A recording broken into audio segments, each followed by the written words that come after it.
जरा सोचिए, मिट्टी का एक साधारण सा घड़ा जो हम आमतौर पर रसोई में इस्तेमाल करते हैं, क्या वो दुनिया का सबसे बड़ा ग्रैमी अवार्ड जीत सकता है? सुनने में तो किसी मजाक जैसा लगता है, मतलब एकदम असंभव सा। बिल्कुल।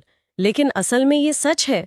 और ये कोई जादू नहीं है, बल्कि उस जीवन भर की साधना का नतीजा है जो भारतीय शास्त्रीय Like, संगीत की subscribe. असल नींव है। सही कहा आपने। एक आम सी चीज को छूकर उसे असाधारण बना देना ही तो असली कला है। हाँ, और जब कोई भी जिज्ञासु इंसान इस गहरी दुनिया में जाता है ना, तो सबसे पहले उसे नामों और घरानों की एक बहुत लंबी लिस्ट दिखती है, जो मतलब किसी पुरानी टेलीफोन डायरेक्टरी जैसी लगती है। और इतने सारे दिग्गज हैं, इतने सारे अलग अलग वाद्य यंत्र हैं, ऐसा लगता है जैसे जानकारी का कोई बहुत भारी भरकम पहाड़ा खड़ा हो जिसे रटना तो नामुमकिन है। इसीलिए आज की इस डीप डाइव में हम एक बहुत ही दिलचस्प स्रोत का विश्लेषण कर रहे हैं, जिसका नाम है masters of melody, Indian classical instrumentalist and mnemonics. और ये स्रोत सिर्फ कोई सूखी लिस्ट नहीं है, ये एक तरह की चीट शीट है। हाँ, और हमारा आज का मिशन इन सूचियों का रट्टा मारना बिल्कुल नहीं है, बल्कि इसमें दी गई जो निमोनिक्स या मेमोरी ट्रिक्स है ना, उन्हें डिकोड करना है, ताकि ये महान नाम आसानी से हमेशा के लिए याद हो जाए। तो चलिए तारों वाले वाद्य यंत्रों के जादू से शुरू करते हैं। सबसे पहले वीणा की बात करते हैं। इस लिस्ट में सरस्वती एस बालचंद्रन, कृष्णा भगवतार और जयंती कुमारेश जैसे बड़े नाम हैं। और बिना किसी ट्रिक के इन नामों को एक साथ याद करना सच में बहुत बड़ी चुनौती है। यहीं पर कॉग्निटिव चंकिंग काम आती है। चंकिंग मतलब जानकारी को छोटे छोटे हिस्सों में बांटना। हाँ, हमारा दिमाग अलग अलग बिखरे हुए शब्दों के बजाय एक पूरी तस्वीर को बहुत जल्दी पकड़ लेता है। तो स्रोत ने जो ट्रिक दी है वो है, जयंती सुंदरम ने सरस्वती के चरणों में कृष्णा की वीणा बजाई। अब देखिए, इसमें जयंती, सुंदरम, सरस्वती और कृष्णा सब एक ही वाक्य में आ गए। और ये सिर्फ एक वाक्य नहीं है, ये दिमाग में चलने वाली एक मेंटल मूवी की तरह है। जब हम इस सुंदर दृश्य की कल्पना करते हैं तो न्यूरल कनेक्शन अपने आप मजबूत हो जाते हैं। वाह, ये तो बहुत आसान हो गया। लेकिन असली चुनौती सरोद की लिस्ट में है। ये हिस्सा सबसे लंबा है। इसमें उस्ताद अलाउद्दीन खान साहब का नाम सबसे ऊपर है, जिन्हें सरोद सम्राट कहा जाता है। अलाउद्दीन खान साहब तो आधुनिक भारतीय संगीत के लिए एक सोर्स कोड की तरह हैं।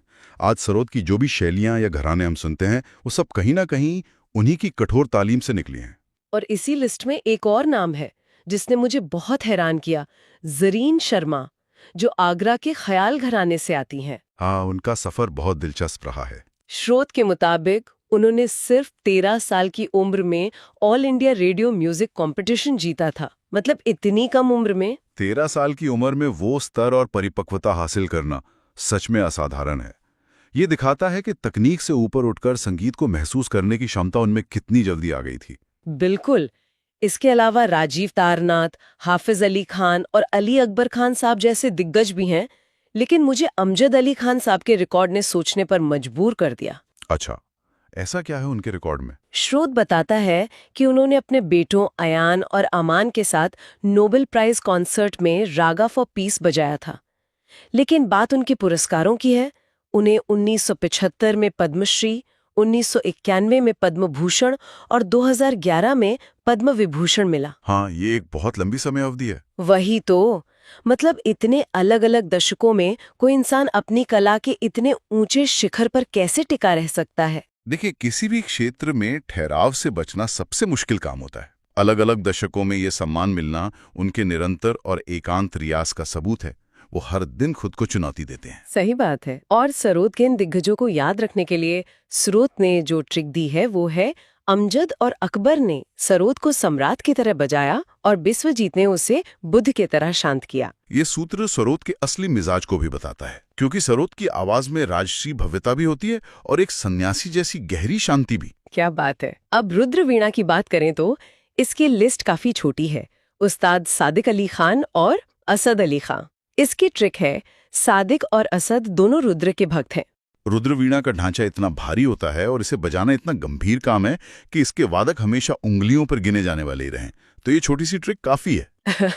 अच्छा, तारों वाले वाद्य यंत्रों से आगे बढ़ते हैं और सुरों के अनुकूलन की बात करते हैं। वायोलिन। मुझे यहाँ एक बहुत बड़ा विरोधाभास लगता है। कैसा विरोधाभास? लिस्ट में टी.एन. कृष्णन, एल. सुब्रमण्यन और डॉक्टर एन राजन जैसे महान भारतीय शास्त्रीय दिग्गजों के नाम हैं।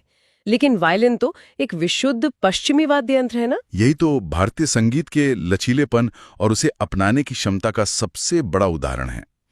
पश्चिमी वायलिन में स्वर एकदम अलग-अलग और स्पष्ट कट के साथ बजते हैं।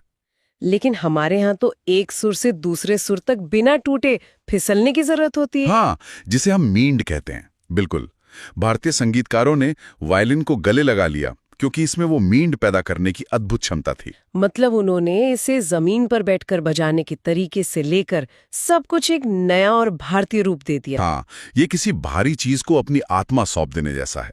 इसकी ट्रिक भी बहुत पौराणिक है। कृष्णन और सुब्रमण्यम ने विष्णु के लिए वायलिन बजाया।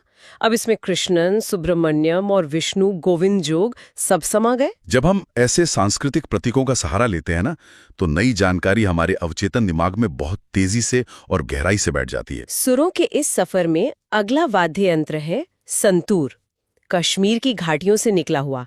इसके प्रमुख कलाकारों में शिवकुमार शर्मा, भजन सोपोरी और तरुण भट्टाचार्य हैं। ट्रिक है, शिव और तरुण ने भजन गाकर संतूर बजाया। यहाँ शिवकुमार शर्मा जी का योगदान ऐतिहासिक है। संतूर मूल रूप से सूफियाना मौसीकी का एक लोक वाद्य यंत्र था। अच्छा, तो उसे शास्त्रीय संगीत में वो लाए थे। हाँ, उसे उस दायरे से निकालकर शास्त्रीय मंच के केंद्र में स्थापित करना और उसके तारों में बदलाव करना, ये बहुत बड़ा काम था। और अब बात करते हैं सारंगी की, जिसकी आवाज इंसानी गले के सबसे करीब मानी जाती है। सारंगी सच में रूह तक पहुंचने वाला वाद्य यंत्र है। इसमें शकूर खां, पंडित राम नारायण, सुल्तान खान और उस्ताद बिंदु खां जैसे नाम हैं। इसकी काव्यात्मक ट्रिक है, सुल्तान और राम ने सारंगी के सुरों से बिंदु मिला दिए। सारंगी के बारे में एक बात बहुत कम लोग जानते हैं कि इसे बजाना शारीरिक रूप से कितना पीड़ादायक होता है। पीड़ादायक? वो कैसे? इसके तार उंगलियों के मुलायम पोरों से नहीं दबाए जाते, बल्कि नाखूनों के ठीक ऊपर की जो संवेदनशील त्वचा होती है ना, उससे दबाए जाते हैं। बाप रे! इसका मतलब शुरुआत में या लंबे रियाज के दौरान तो उंगलियों से खून भी निकल आता होगा। बिल्कुल। वो जो दर्दनाक और गहरी आवाज सारंगी से निकलती है, वो शायद उस शारीरिक पीड़ा और संगीत के प्रति उसी अटूट समर्पण का सीधा नतीजा है। ये सुनकर ही सिहरन होती है। वो दर्द ही सीधे सुरों में ढल जाता है। खैर, सुरों के बाद अब लय के साम्राज्य में चलते हैं, रिदम। और यहाँ हम सिर्फ भारत तक सीमित नहीं रहेंगे। बिल्कुल।